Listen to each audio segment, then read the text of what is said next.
Welcome to My Autism Tribe, a community of advocates that are linked by autism but bound by strength. This is a time to find our sounding board and shoulders that help us carry life's load without the fear of criticism. We give and receive. We nurture and empower. I'm your host, Susan Scott. One of the most important missions of My Autism Tribe is to celebrate and empower the amazing individuals that are on the autism spectrum. There are so many. One of these amazingly gifted individuals is Rachel Barcellona. She is Miss Florida 2018 National American Miss and was Miss Florida International 2016. Her platform, Beyond Disabilities, inspires those that have challenges to strive for their dreams as well as to educate those who might not understand the challenges she and others on the spectrum face. Hi, Rachel. Thanks so much for joining us today. Oh, no problem. I'm happy to be here. Awesome. Well, I've been following you. You've been in the news recently, and I have to say that I am just overwhelmed with happiness that someone like you is taking a stand and having such a strong voice for all of those in the autism community. Can you share a little bit about yourself? Oh, wow. That's going to take a long time. But I can give a sort of a basic rundown, like how I was diagnosed, when that happened, and all that stuff. So, okay, I was diagnosed at 3 years old. It was just when I was in preschool, and back in those days, I had no idea what autism was. And my mom, being a nurse, she didn't really have an idea either. So my faintest or the best and worst memory I ever had was her and I being in an office, and everyone was surrounding me. They said, she's never going to have a normal life. She's not going to have any friends. Oh. Just give up. Oh my gosh. But my mom, here's why this is the best memory, because my mom fought back. She didn't give up on me. And that's why I'm here today. That's incredible. So, and how old are you today? I'm 22. I'm a junior at the University of South Florida. I'm studying communication. And I just love to entertain people. You can do anything with communication. So I think I'll just go from there. I think that's amazing. So, with the autism diagnosis, one of the problems, or challenges that you have is communication. And for you to have a platform like the Ability Beyond Disabilities, where you are actually communicating to everyone, to share not only your story, but to educate those who might not understand the challenges that you face, I think is so powerful and just really goes to show that anything really is possible, right? Yeah, because I started it when I have been with the University of South Florida, their autism organization, for a long time, for over a decade. That's how I got all my help when I was a kid. But I started my platform when I was 13 years old, and I was a little iffy about it back then and even in high school. But nowadays, I was thinking people really don't have all the awareness of autism. I mean, we preach about, we need to have awareness for disabilities and whatever, but there's no acceptance. So that's why I think my platform in educating people is so important. That's right. You make a very good point. When you were diagnosed and you said your mom was a nurse, you were 3 years old, which I think is usually about the age that a lot of kids, and, at least nowadays too, are getting their diagnosis. What was that whole, what happened afterwards? Like, did you have therapy? What was that whole process like for you? Yes, I remember every day after school, or at least every Friday, I would have different kinds of therapies. Mm-hmm. I remember I would have the kind of ABA therapy. I had the therapy where I would listen to opera tapes for hours on end because noise bothered me. Oh, wow. In school they have the fire drills, and I hated those really, really bad. Sure. My son So does too. I think we did every therapy under the sun. Oh, wow. Well, yeah, my son has done ABA therapy and has quote unquote graduated from his program last September and now is receiving speech and occupational therapy. He too is also very sensitive to loud sounds and, still working with that. But you said something really interesting. You listen to opera music to kind of drown out, I guess, the surrounding sounds. And now I want everyone to know that you are actually an accomplished singer and you love singing opera. So, can you share a little bit about how that came about?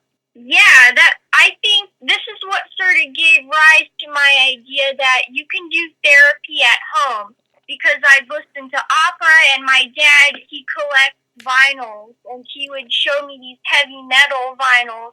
They were the old ones like Black Sabbath, for example. Yeah. And we would just play those to help me get used to the noise, and they help. I really liked it, and now I'm an avid fan of opera, heavy metal, and music in general.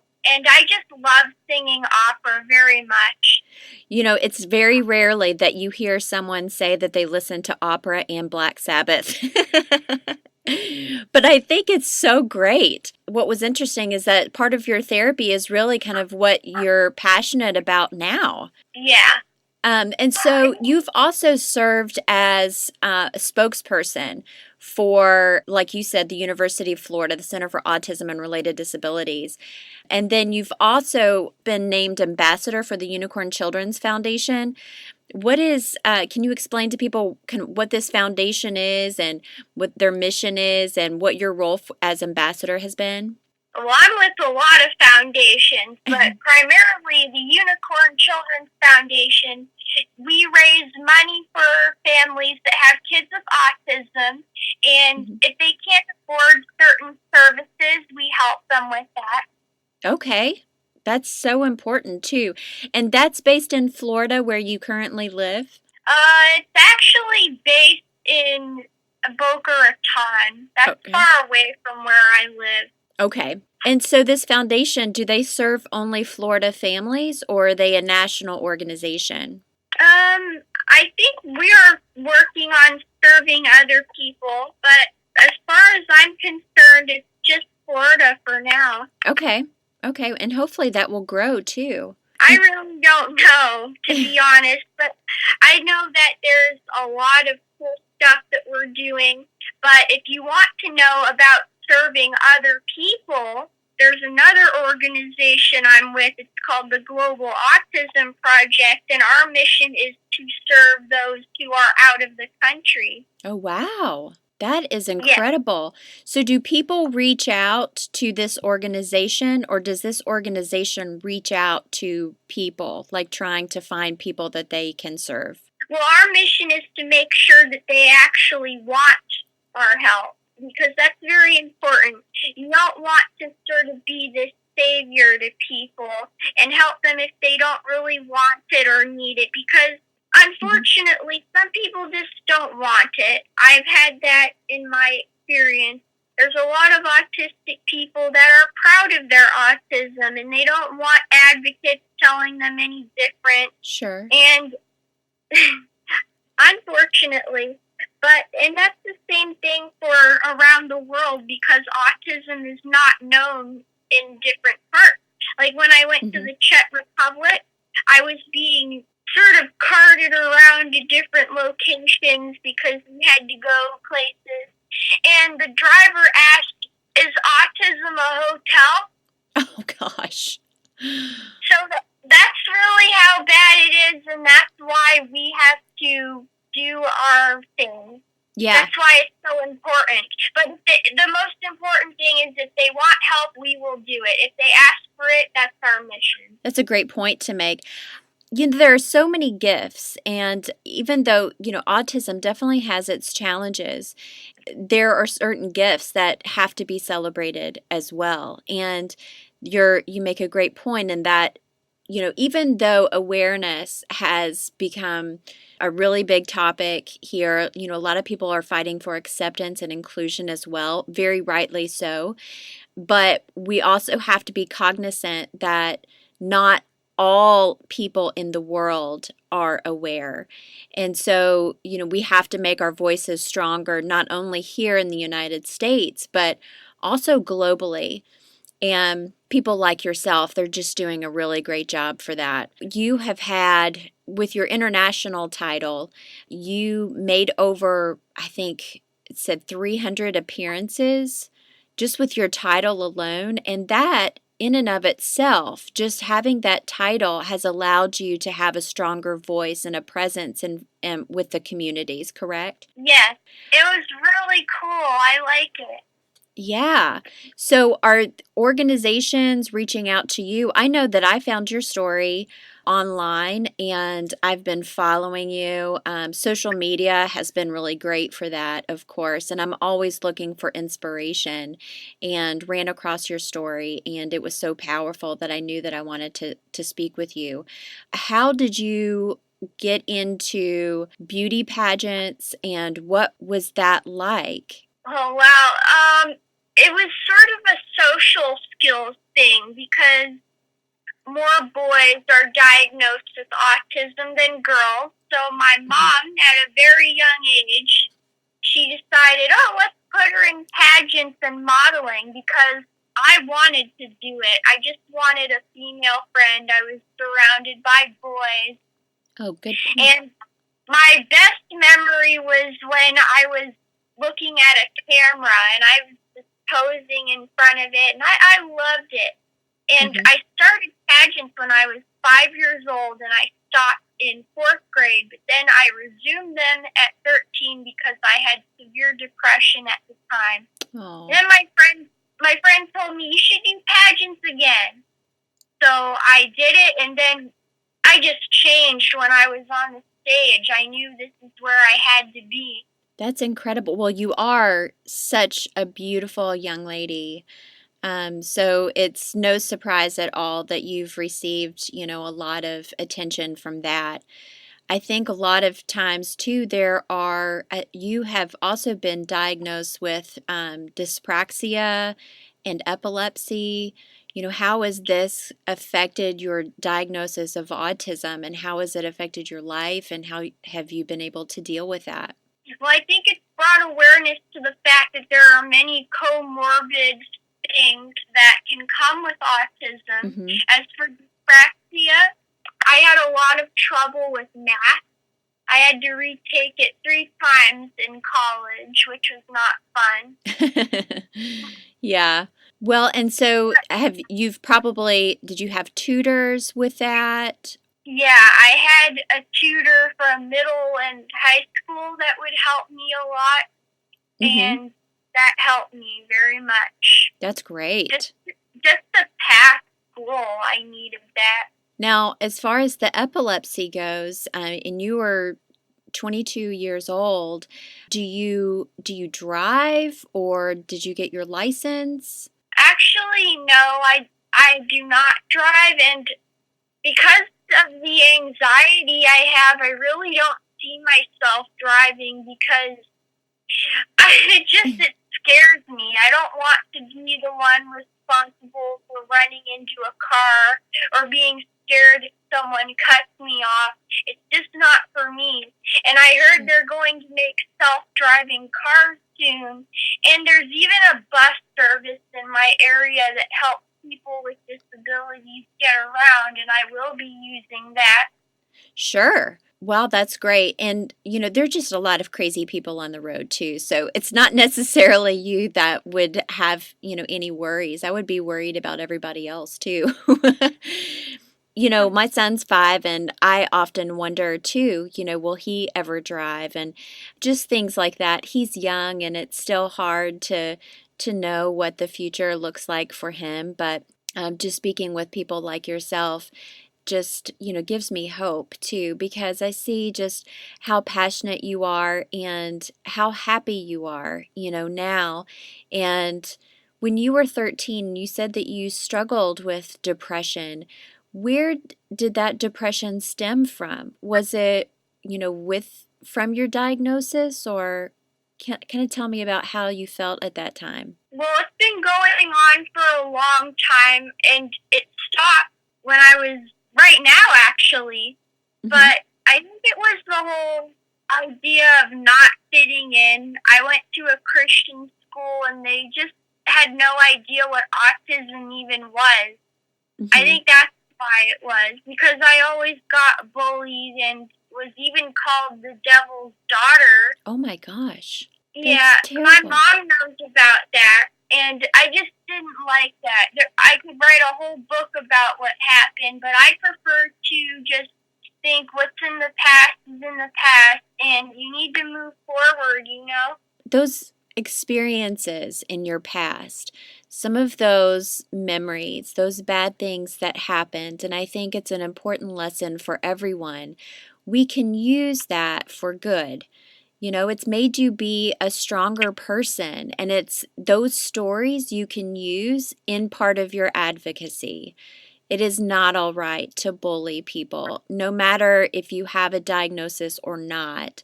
It's just children can be so mean, and especially if the school is not able to deal with that appropriately, it just makes it really hard, not only for the kiddos, but for the parents too, because no parent wants to see their child hurting. Yeah, it was just a big lie, because my mom was told that they would be able to help me, but all I saw was that they were trying to reform me, and there were so many other kids like that. We would get kids from delinquent schools, and they were just trying to fix them, and it was the same thing for me.